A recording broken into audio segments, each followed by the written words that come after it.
여러분 안녕하세요. 오늘은 판례법에 관해 이야기하려고 합니다. 미국에서는 판례가 법이라는 말을 들어보셨죠? 그런데 판례가 어떻게 법이 될 수 있을까요?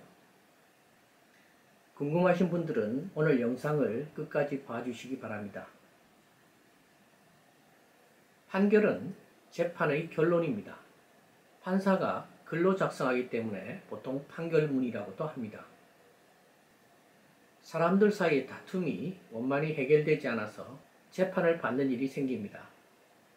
판사가 이런 다툼의 해결 방안을 법적 관점에서 제시한 것이 판결입니다. 2011년 12월에 우리나라 대법원은 수당과 퇴직금 액수를 정할 때 기준이 되는 통상임금에 관한 판결을 내렸습니다. 정기적으로 지급되는 상여금을 통상임금에 포함시켜야 한다는 판결이 그것입니다. H중공업 노동자들이 회사를 상대로 제기한 이 재판에서 1심과 2심의 판단이 서로 달랐습니다. 1심에서는 노동자들이 승소하고 2심에서는 회사가 이겼습니다. 이 판결은 경영상 어려움을 겪고 있는 회사가 정기 상여금을 포함한 통상임금의 소급분을 지급해야 하는지가 쟁점이었습니다. 대법원처럼 최고법원은 하급 법원들이 법률의 해석이나 적용에서 서로 다른 판결을 내리는 경우 무엇이 옳은지를 결정합니다. 이 사건처럼 1심과 2심의 판결이 서로 다른 경우는 물론이고 같거나 비슷한 법적 다툼에 대해 예를 들어 서울고등법원과 대전고등법원의 판결이 서로 다른 경우에도 어느 법원이 옳게 판단했는지를 결정합니다. H중공업 노동자들이 1심에서 승소한 것을 보고 만약 D중공업 노동자들이 정기 상여금을 포함한 통상임금의 소급분을 요구하면 회사는 지급해야 할까요? 또 2심 법원의 결정이 난 다음이라면 D중공업은 그걸 지급할 법적 의무가 있다고 말할 수 있을까요? 이 둘 다 옳지 않은 주장입니다. 그 이유는 앞서 말했듯이 H중공업의 판결은 D중공업처럼 재판의 당사자가 아닌 이들에게는 효력이 없기 때문입니다. 그럼 대법원의 판결이 난 다음에는 어떨까요? 이 경우에는 다를 수 있습니다. 그 이유는 대법원의 판결은 단순한 판결을 넘어 판례가 될 수 있기 때문입니다. 이제 판례가 판결과 어떻게 다른지 보겠습니다. 판례는 다른 판결에 가이드라인을 제시하는 모범 답안 같은 것입니다. 판례는 판결예의 줄임말이고 판결의 모범적인 예, 즉 본보기입니다. 법원 조직상의 위치와 역할 때문에 대법원의 판결은 단 하나의 판결로도 판례가 될 수 있습니다. 하지만 일반적으로는 같은 판결이 계속 반복되고 존중될 때 판례가 됩니다. 대법원을 포함한 모든 법원은 자신이 내렸던 판결을 파기하는 경우가 있습니다. 따라서 같은 법적 논란에 대해 대법원이 새로운 판결을 내리면 그 논란에 관한 과거의 판결은 더 이상 판례가 아니게 됩니다. 우리나라 법학자들과 법률가들 대다수는 대한민국에서는 판례는 법이 아니라고 합니다. 좀 더 정확히 말하면 판례는 우리나라에서 사실상 구속력을 가지지만 법적 구속력은 없다고 합니다. 판례의 법적 구속력을 인정하지 않는 것은 국회가 만든 성문 법률을 중심으로 법 제도를 운영하려는 전통과 태도에서 비롯된 것입니다. 하지만 현실에서는 법적인 구속력과 사실상의 구속력의 구별은 큰 의미가 없습니다. 지방법원과 고등법원의 판사는 판결을 할 때 자신의 판결이 대법원에 가서 파기되는 것을 원치 않습니다. 따라서 해당 재판의 법적 다툼에 관한 대법원의 판례가 있으면 그것을 따라 판결을 합니다.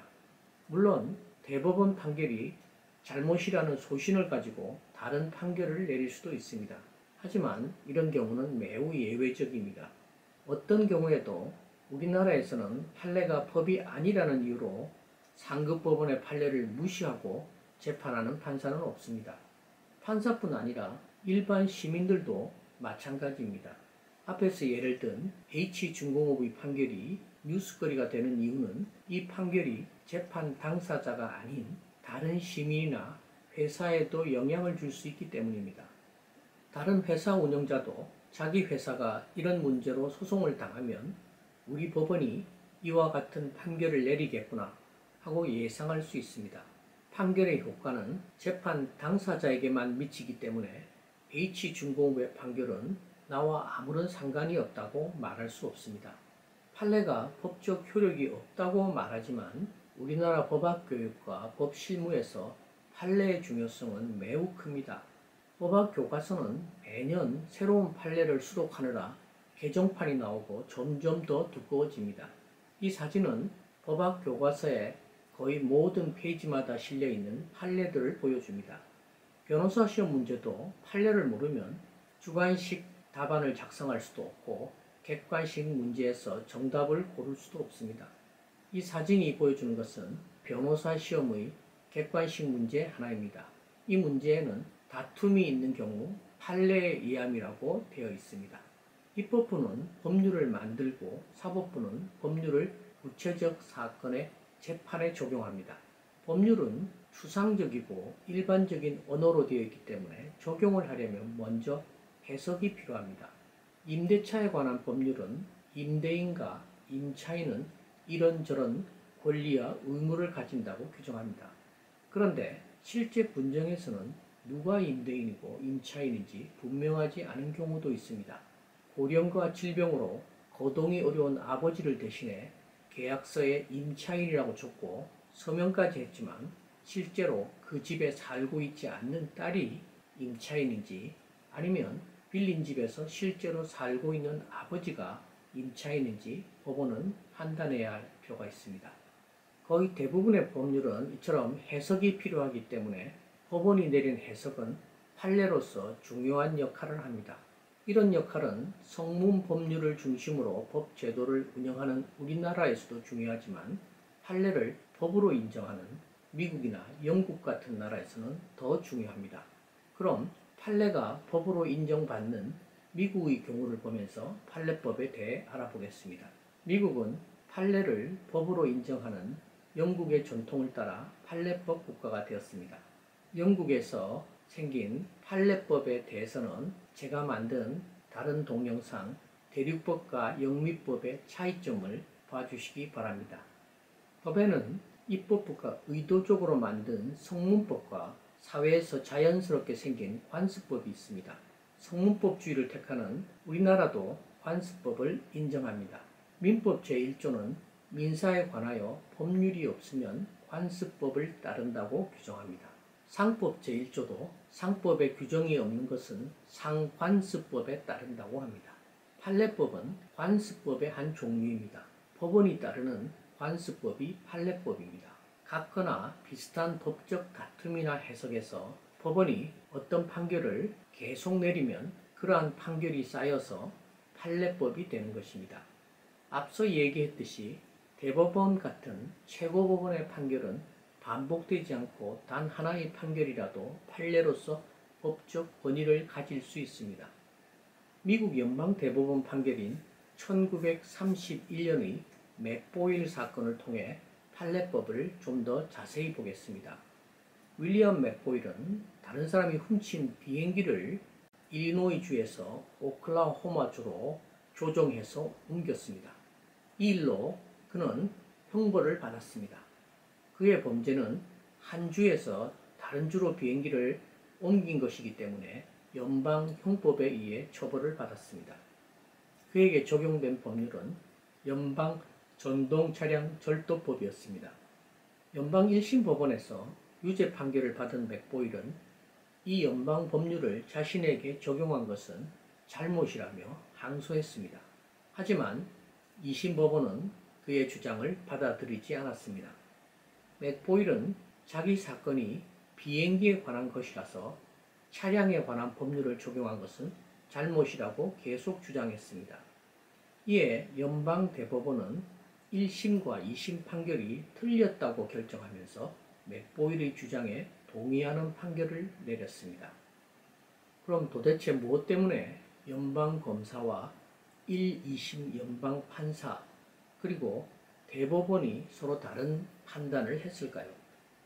거의 모든 법률은 적용 범위를 밝히고 그 법률에 나오는 주요 용어를 설명합니다.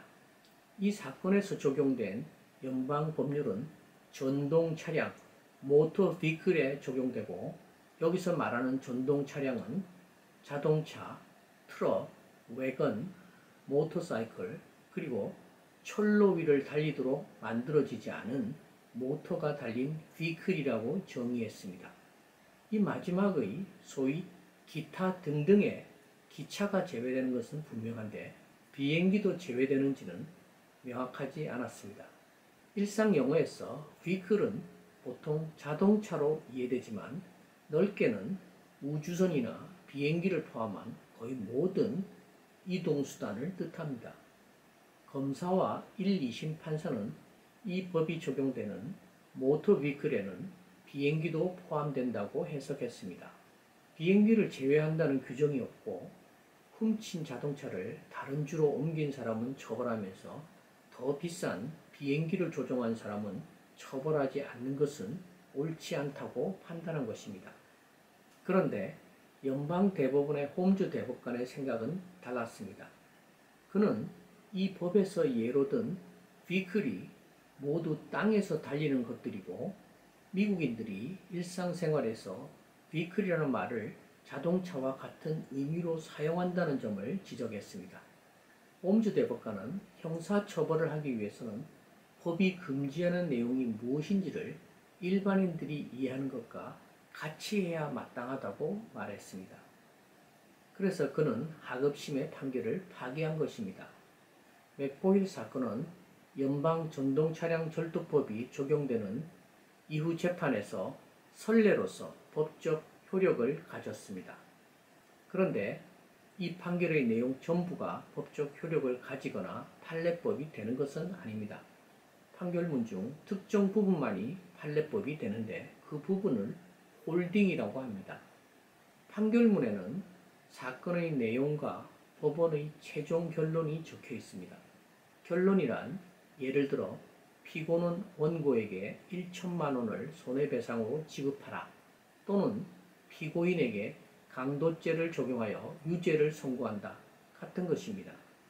판사는 그러한 결론에 이르게 된 이유를 설명하는데 이 이유 중에서 법적 쟁점에 관한 판단이 바로 홀딩입니다. 맥보일 사건의 법적 쟁점은 연방 전동차량 절도법에서 말하는 vehicle에 비행기가 포함되느냐 하는 것이었습니다. 연방 대법원은 비행기가 포함되지 않는다고 했고 이것이 맥보일 사건의 홀딩입니다. 판례법 국가에서 판례가 법이다 라는 말은 정확히 하면 판결문 중에서 홀딩이 법이다 라는 것입니다. 여러분의 생각은 어떠세요? 비행기를 포함하지 않는 해석이 옳다고 보세요?